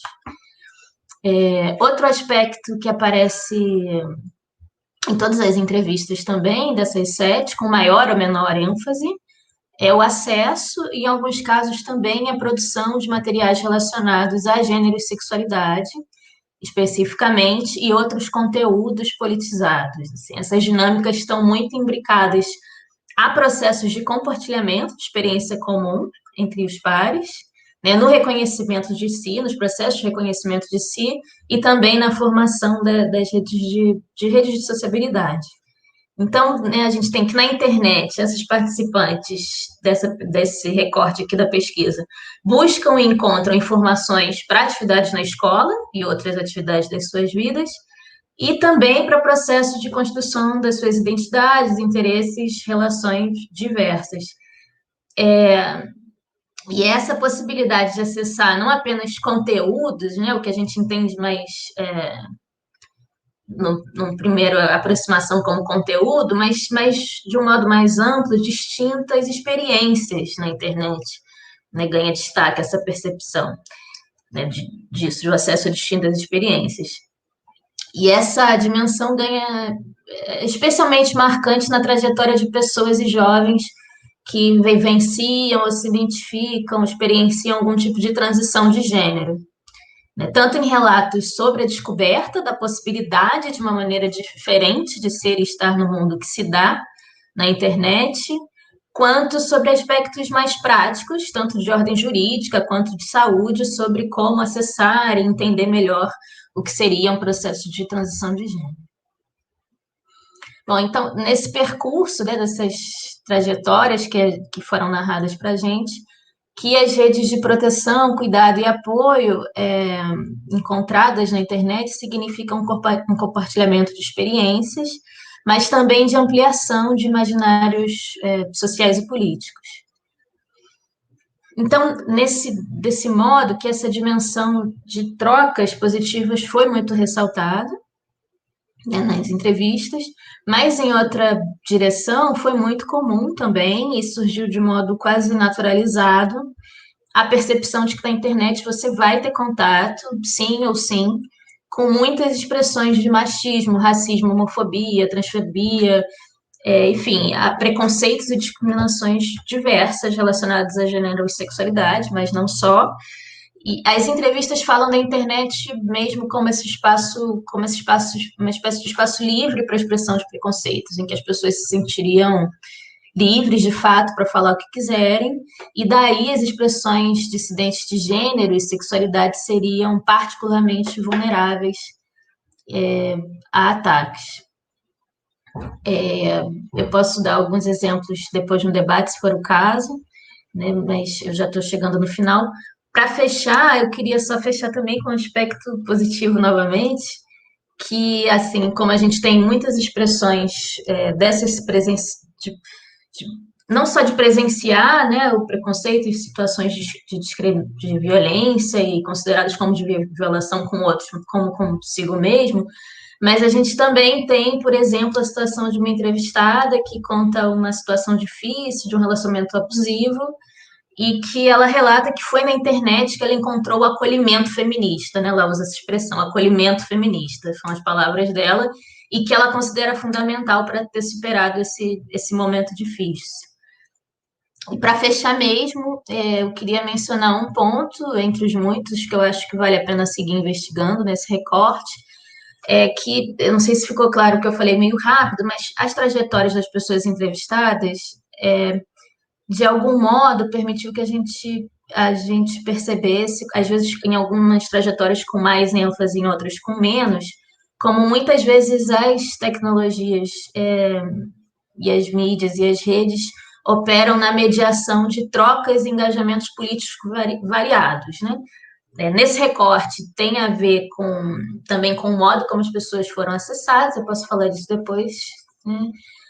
Mas uma das hipóteses que a gente levantou, né, que acho que fica para desenvolvimento de investigações futuras, é a de que se a busca de ferramentas para superar as barreiras de preconceito que precisam ser encaradas cotidianamente por esses jovens com experiências dissidentes de gênero e sexualidade, mas não só, né? Eles também falam de racismo e outros tipos de preconceito nas suas experiências. Mas se essas experiências, né, e o fato deles buscarem aí na internet ferramentas para lidar com elas, implicaria numa maior sensibilidade para engajamentos políticos de maneira mais ampla, em outros âmbitos ou no âmbito da vida em geral. E é isso, muito obrigada. Obrigada, Silvia. Super obrigada, super parceira. O artigo é incrível. De novo, reforçando, baixem, leiam a publicação que está muito, muito, muito boa mesmo. Eu vou agora, então, abrir o espaço para nossas perguntas e respostas. A gente selecionou aqui algumas das perguntas que foram feitas pelas pessoas que estão assistindo. Eu misturei com algumas perguntas que eu mesma fiz, então já peço desculpa por ser folgada e usar o espaço também. Eu acho que para facilitar, como a gente tem muitas pessoas, eu vou fazer por partes. Então, acho que eu primeiro vou fazer as perguntas para a Glória, em seguida eu faço para a Tati, em seguida para a Sil e por fim, para a Márcia e por fim para a Sil. Desculpem. Então, Glória, as duas perguntas para você. A primeira, eu vou tentar ler em espanhol, então já peço desculpa de novo para todo mundo que esteja me ouvindo nesse momento constrangedor. Mas, enfim.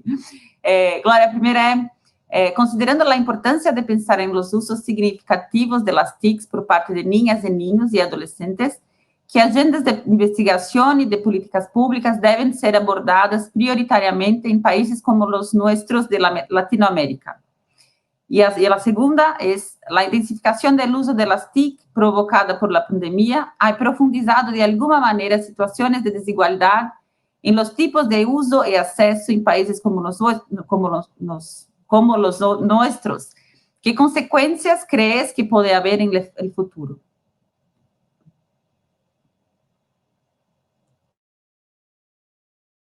Estás muda.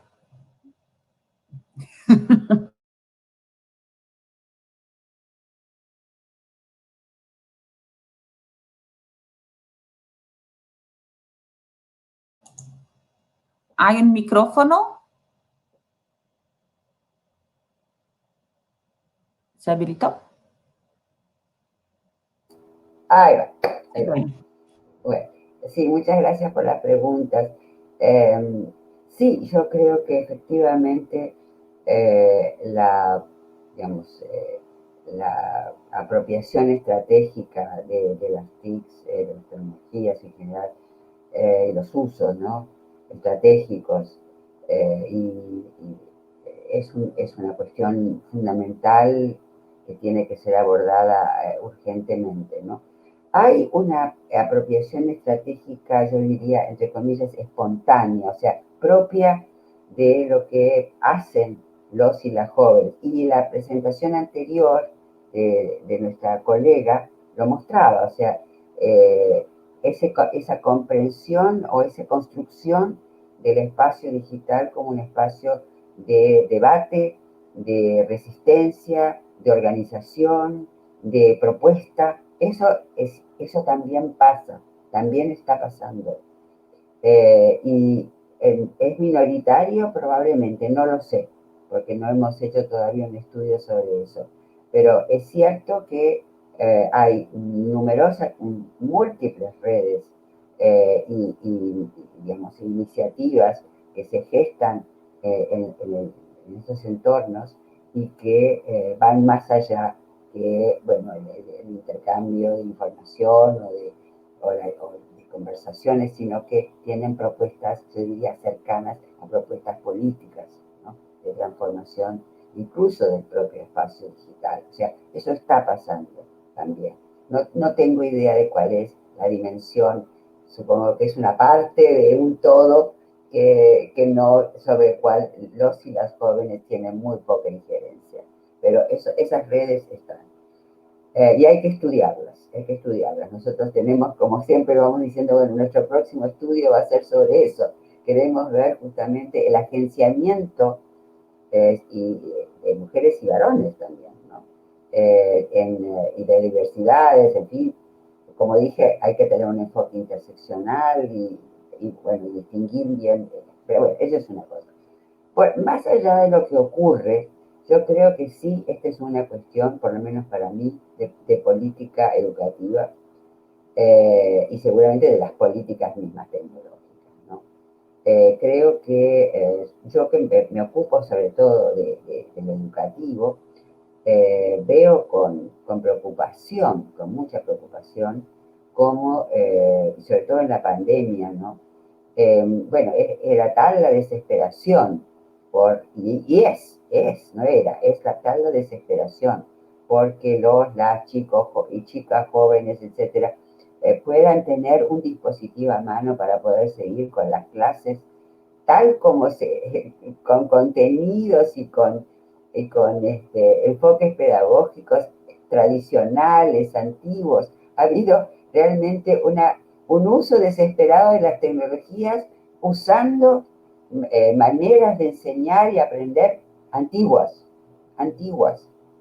Entonces, para mí, una política educativa tiene que que tendría que trabajar con los y las jóvenes sobre estos temas, ¿no? Sobre cómo participan, o sea, tiene que poner como material de conversación, de discusión, cómo participan, qué hacen cuando encuentran, digamos, expresiones de sexismo, expresiones grooming, expresiones de violencia, de racismo, qué hacen. O sea, yo creo que es una oportunidad extraordinaria este momento. Miren ustedes, paradójicamente, la necesidad de utilizar las tecnologías, porque las clases presenciales se han cerrado, o en muchos países, nosotros tenemos un debate sobre si cerrarlas totalmente, pero en última instancia, las tecnologías han entrado a la educación por la fuerza de las circunstancias.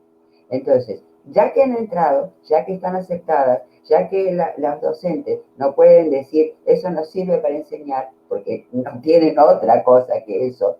Entonces, es una extraordinaria oportunidad para que cuestiones relacionadas con la ciudadanía digital, con las relaciones interpersonales, con el sexismo, con todo esto que mencionaba, sea parte de los contenidos educativos. Así que eso sería lo que yo contestaría a la primera pregunta, ¿no? La segunda me la olvidé. ¿Cuál era la segunda? Es la importancia de qué tipo de políticas públicas o agendas deberían ser priorizadas. Bueno, y justamente, por eso decía, para mí tiene mucho que ver con políticas educativas y políticas digitales, ¿no?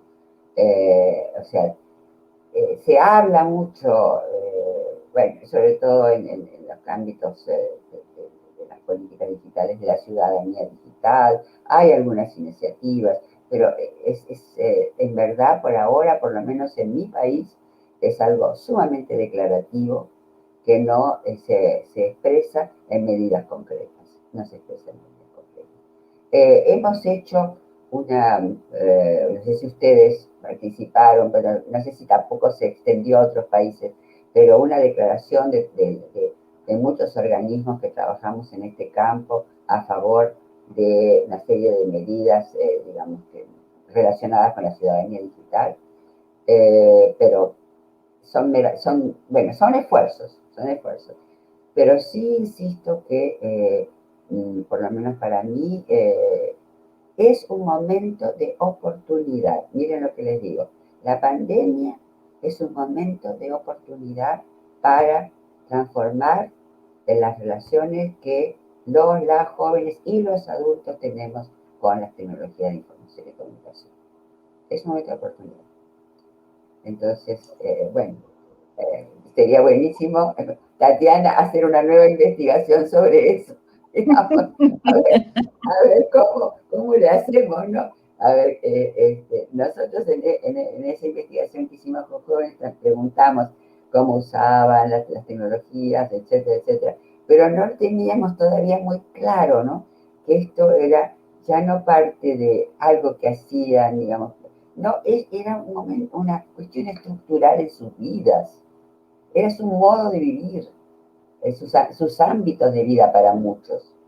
Entonces, bueno, habría que indagar más ahí y, bueno, me pareció excelente la presentación reciente que hizo Silvia, ¿no?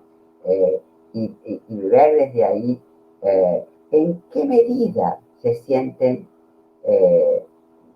no sé, no le diría propietarios, pero agentes activos, en qué medida, para qué son activos. Bueno, en fin. Pero bueno, dejaría para otro momento seguir trabajando sobre eso, pero apuesto a que podamos seguir indagando sobre eso y trabajando políticamente alrededor de estas cuestiones. Muchas gracias, Glória. Concordo que a gente precisa fazer mais pesquisas, novas investigações. Aliás, é um tema que muda numa velocidade, enfim, e é de impacto tremendo na vida de todos nós, né? Bom, Tatiana, agora eu vou então ler duas perguntas que foram feitas aqui pelos nossos participantes aqui do seminário, para as pessoas que estão nos assistindo. A primeira é da Gabriela Goulart Moura. Ela pergunta: a pesquisa chegou a considerar o impacto dos algoritmos e filtros bolha que tendem a reforçar os estereótipos, preconceitos e exclusão de grupos minoritários? E a segunda pergunta, que eu já coloco aqui também, é do Fábio Storino. Ele pergunta: foram percebidas diferenças de exposição e conteúdo ofensivo, violência virtual, entre quem tinha dispositivo próprio e quem compartilhava com outros membros da família e outras condições de acesso? Te passo a palavra aí, Cátia. Obrigada, Gabi. Não foram considerados os temas relacionados a filtro bolha, algoritmos. Acho que um dos motivos por isso é porque essa pesquisa ela foi conduzida em 2016 a 2017, já há alguns anos, e naquele momento esse tema ele não estava colocado na pauta de maneira tão forte como é hoje, né? Ainda assim, é interessante notar aqui em algumas falas, quando a gente começa a entrar nas questões de privacidade, a gente percebe, sim, um conhecimento, uma preocupação grande, né, por parte das crianças e dos adolescentes, que falam especificamente sobre as redes sociais, muitas dúvidas, questionamentos sobre o modo de funcionamento. Lembro de uma fala muito marcante que dizia, parece que as redes, elas dão corda para a gente se enforcar, ficam estimulando, enfim, pessoas do grupo que, de uma maneira crítica, já questionavam, né, à época, sobre o funcionamento das redes sociais, sobretudo na questão de privacidade, mas especificamente sobre a reprodução de algoritmos, né, de estereótipos por algoritmos, não, à época que o estudo foi conduzido, mas eu recomendo um estudo, né, para as demais pessoas que estão acompanhando, esse sim a Gabi já conhece, que foi conduzido em parceria com o Unicef, e a gente tem um relato, um artigo publicado em uma das nossas publicações, que é o Panorama Setorial da Internet, que foi publicado no ano passado, sobre inteligência artificial em infância, e a gente faz, sim, uma escuta com crianças e adolescentes especificamente sobre esse tema. Essa pesquisa é super recente, e aí sim a gente consegue mapear um pouco, entender melhor como as pessoas nessa faixa etária entendem essas questões e sim, de uma maneira bastante crítica. Acho que isso é importante a gente conhecer e seguir falando sobre isso, né? Colocando, acho que essa questão em discussão com crianças e adolescentes, que é um dos pontos fundamentais também, né? Que a gente possa dialogar também com essas pessoas que são fortes usuárias de tecnologias que fazem uso de algoritmos, né? Então, esse diálogo com crianças e adolescentes é fundamental.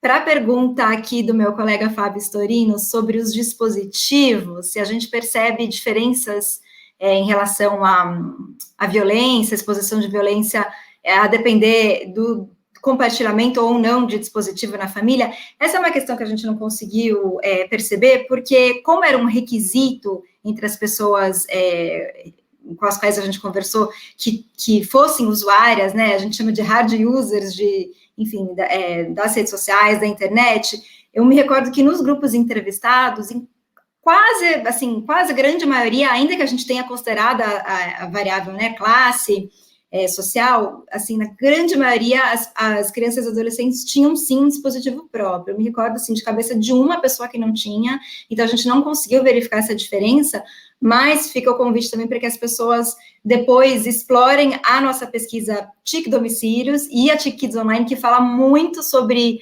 a importância ou a diferença, né, na verdade, nas condições de uso das tecnologias, quando as pessoas, ou a família, ou enfim, né, tem um dispositivo próprio, tem condições de boa conectividade, enfim, né, superada a primeira barreira de acesso, pensando nas outras questões que são de uso. Aqui, nesse estudo especificamente, a gente conseguiu mapear mais as questões de mediação, por exemplo. Então, né, as meninas, a gente percebeu que elas tinham um uso muito mais, uma mediação muito mais restritiva por pais e mães do que os meninos, e isso ficava muito evidente quando uma irmã tinha um irmão e dizia, olha, né, com meu irmão completamente diferente, essa questão a gente percebia. Mas a questão do dispositivo, ela não aparece por esse motivo. Ótimo, Tati, super obrigada. Agora, passar aqui para a rodada de perguntas para a Marcinha, que foram selecionadas. A primeira pergunta é da Thaís, que está nos assistindo aqui. A Thaís pergunta, o discurso do empoderamento feminino, feminismo, aparece entre as meninas ou meninos, ainda que como exceção? E a segunda questão que eu queria colocar aqui é que você, né, já começou na sua fala a falar um pouco dessa não diferenciação entre o online e o offline, mas dessa clareza das situações de racismo, né, assim, que as pessoas têm clareza sobre essas situações, e um pouco isso junta numa chave que você não teve tempo de explorar, mas você faz isso bem no seu artigo, que é a ideia da brincadeira, da zoação, né? Então, eu queria também que você comentasse um pouco como essa coisa, eventualmente do racismo, de bullying, ou outros formatos também, aparecem como um tom mais de zoação, enfim. É com você, Márcia. Obrigada. Eu acho que a ideia do empoderamento, né, foi como a gente disse, essas categorias, eu sinto que as meninas têm uma percepção de uma cobrança maior delas, né, assim, mesmo quando elas relatam, né, a história do top 10, do que elas podem ou não podem fazer, de como elas percebem que tem uma cobrança maior do comportamento delas do que dos meninos nas redes. Acho que elas têm... Eu acho que isso, a gente pode entender isso não como um discurso de empoderamento, mas a percepção, né? Eu analiso que essa percepção da cobrança delas, de ser uma cobrança maior delas, já é uma forma de percepção, né, de que elas têm uma outro tipo, uma diferença de gênero nessa... na forma como se expõe, né? Então, eu não percebo um discurso de empoderamento, mas eu percebo um comportamento e uma percepção delas de que elas estão realmente em uma situação desvantajosa em relação a eles, que é um caminho, digamos assim, para um reconhecimento de que elas precisam, né, dessa... Então, eu acho que não é um discurso de empoderamento, mas é um discurso de percepção já das diferenças de gênero, que eu acho que é bastante... já é uma abertura, né, para a construção da necessidade do fortalecimento, né, dessa condição das mulheres, né, assim, já é uma abertura para essa reflexão, né.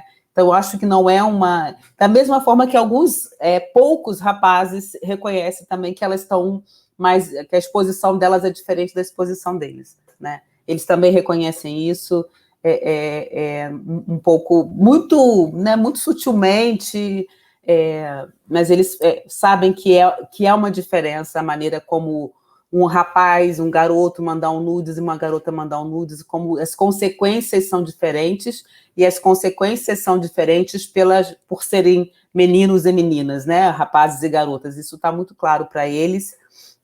Já é uma reflexão um pouco, né, dessa condição mesmo de masculino e feminino ali colocada como uma fragilidade no sentido politicamente mesmo, dizendo, né, não uma fragilidade natural, mas construída socialmente, que deve ser trabalhada.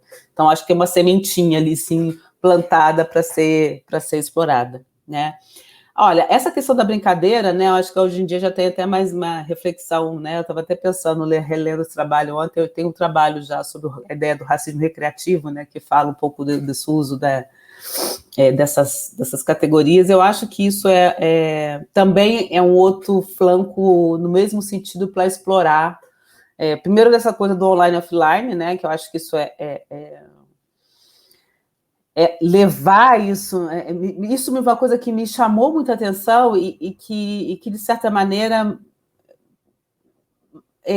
sensibiliza a gente, né, de como que esses jovens negros são realmente muito vulneráveis a diversas formas de violência, né, não só policial, que apareceu mais de um relato, como a discriminação pelas suas condições sociais, né, são discriminados por serem pobres e, portanto, tratados como suspeição pela pobreza, ou se ascendem socialmente, são tratados com desconfianças na sua ascensão, né? E a elaboração disso com 15, 16 anos é muito forte nesse sentido. Então, esse online e offline aí, eu acho que, ou seja, porque a condução do grupo focal e das perguntas era muito, né, das experiências nesse mundo e às vezes havia o quê? Uma troca de mensagem, uma conversa sobre algo que tinha acontecido, por isso que a gente discutia muito online e offline. Mas eles se deslocaram mesmo para contar experiências de racismo, porque eu acho que isso é uma coisa que incomoda muito esses jovens e como eles vivenciam isso de maneira muito forte, né? A questão da brincadeira, eu acho que ela realmente está sendo ressignificada, né? De entender isso como uma brincadeira e eles não... Acho que isso tem uma mudança, mais uma vez, tem uma mudança geracional disso, de não ser tratado, de não ser compreendido realmente como uma brincadeira, né? Acho que isso também é um avanço em termos de construção e de relato dessas experiências, né? Que eu acho que isso é uma coisa muito, muito importante, né? O Envy Goffman fala muito disso no Estigma, né?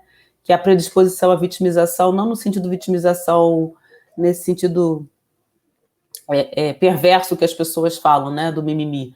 Na vitimização mesmo, de você se colocar no lugar de quem está sofrendo, né, preconceito, está sendo vítima de preconceito, você admitir a situação do preconceito, né? É uma situação dolorosa, é uma situação de exposição, né? De você...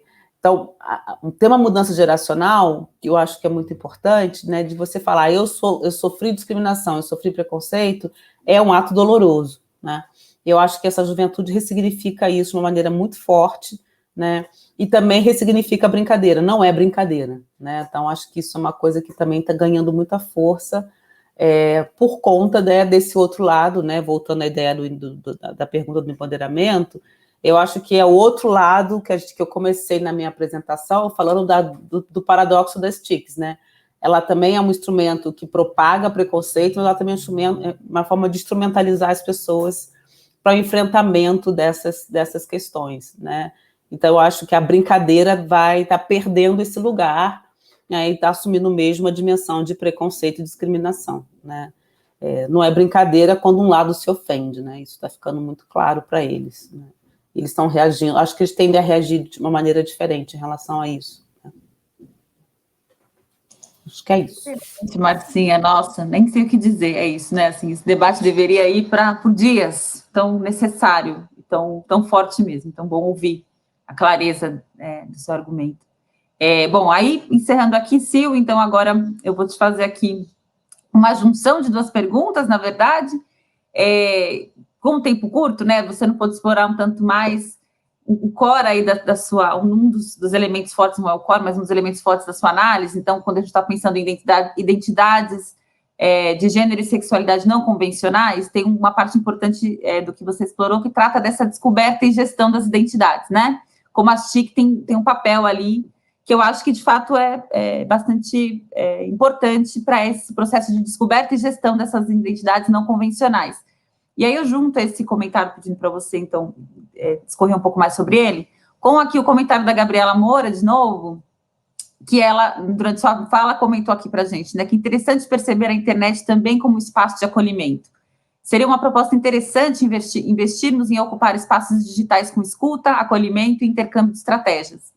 Eu acho que aí tem um caminho importante que seu trabalho revela. Com você, querida.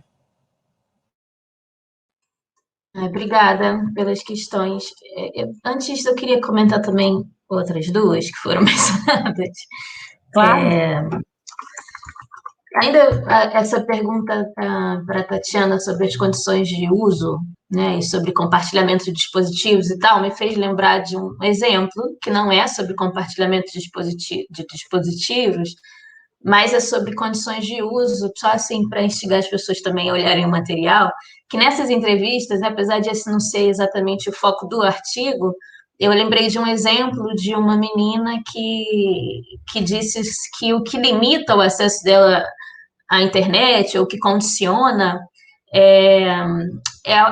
pacote de dados. Pacote de dados de operadora, ela tem um pacote de dados, quando acabou, acabou.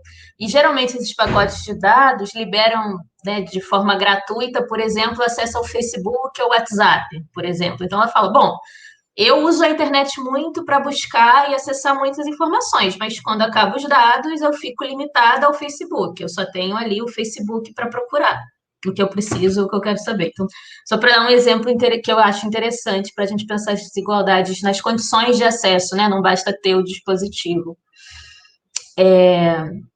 Também queria comentar uma coisa do acesso do online e offline, que eu deixei passar também, que a Márcia lembrou, né? Que a gente conversou muito sobre isso, né? Em todas as nossas reuniões internas, antes da pesquisa, durante a escrita dos artigos.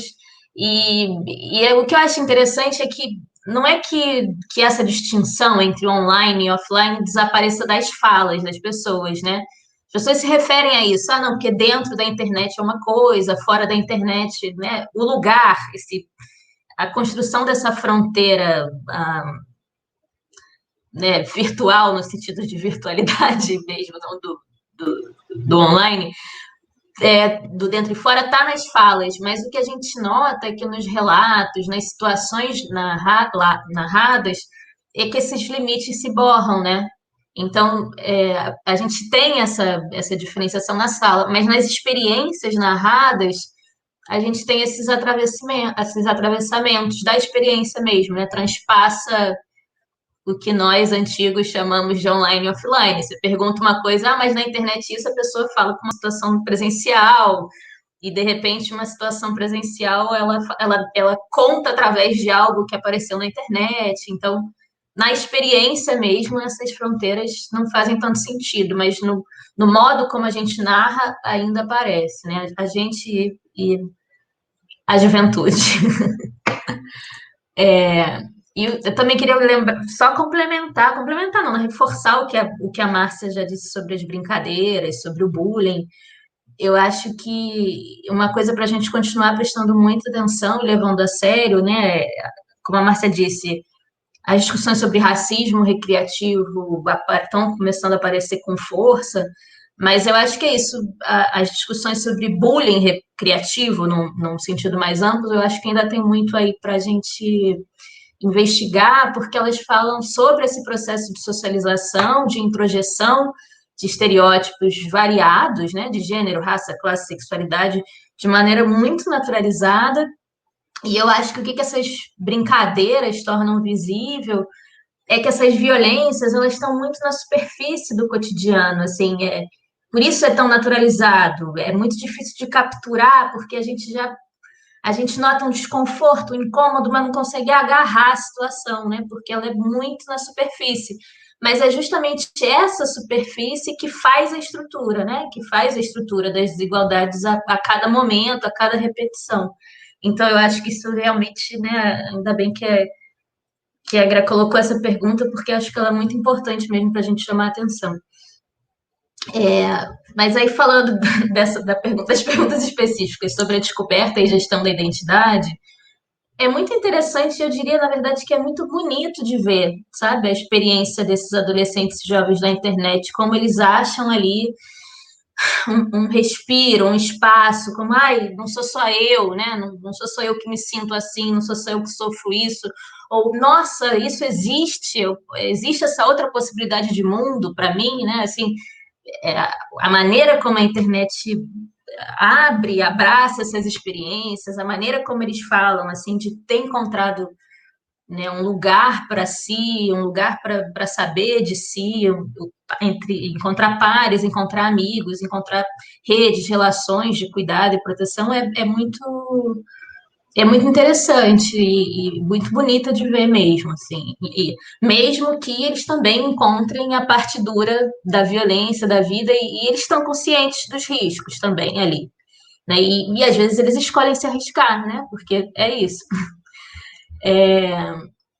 Sobre, eu acho que eu não anotei a formulação exatamente, mas sobre ocupar a internet como um espaço de escuta, de troca, eu acho que é justamente isso que eles estão fazendo, né? Não tô, obviamente, não estou falando de todos os jovens e adolescentes, estou falando desse grupo aqui que foi possível observar, né? Eles estão exatamente ocupando, né, os espaços digitais como espaços de acolhimento, de intercâmbio de estratégia, de experiências. Acho que aqui é importante dizer que a gente acessou esses 7 entrevistados, entrevistadas, entrevistades via nossas relações, né, pessoais, por indicação de colegas, amigos, conhecidos. Isso deu um certo viés em algum momento, eu acho, é, dessa marca do engajamento político e militante. Então, por exemplo, a gente tem um dos jovens que é integrante de uma família LGBT, né? Família LGBT, eu não vou conseguir explicar rápido aqui sem ser de um modo falho, são espécies de coletivos, agrupamentos políticos que formam comunidades, uma espécie de comunidades que se chamam famílias de acolhimento. Acolhimento e atuação política, isso é um fenômeno muito forte em São Paulo, né? E especialmente estava muito em visibilidade no momento em que a gente fez essas entrevistas. Por quê? Porque essas famílias, o start, né, o que inicia a formação dessas famílias, são situações de violência, casos graves de violência homofóbica, transfóbica, LGBTI-fóbica, que levam à formação desses grupos como maneira de proteção e organização. Isso é uma marca dessas entrevistas, né? Mas que eu diria com o que a gente sabe de outras entrevistas e experiências e trabalhos e pesquisas, é uma marca aí que atravessa uma certa juventude, sim, né? De uma organização política e de um espaço de escuta que se dá no online. E eu queria só comentar uma coisa que eu esqueci, não foi perguntada, mas especificamente, né, a Márcia falou na apresentação dela, que é essa relação específica entre raça e sexualidade, como isso apareceu. Isso apareceu, né, das maneiras como a Márcia já mencionou, né, de um modo mais geral, e nas entrevistas aqui, nessas 7 dessas entrevistas em profundidade, aparece mais claramente na trajetória de um dos entrevistados, que mais contundente na fala dele, né, que ele se identifica como negro, homossexual, é morador de periferia, e uma das primeiras coisas que ele fala na entrevista é sobre as experiências dele de racismo, e ele, né, ao longo da entrevista, ele traz essa reflexão na própria trajetória, né, ele tem acho que 16 a 7 anos no momento da entrevista, e ele fala sobre essa experiência de ser um jovem negro, morador de periferia, de se perceber homossexual, de refletir sobre como isso implicou com que ele lidasse com o próprio machismo internalizado, né, que tem a ver com as expectativas amplamente difundidas a partir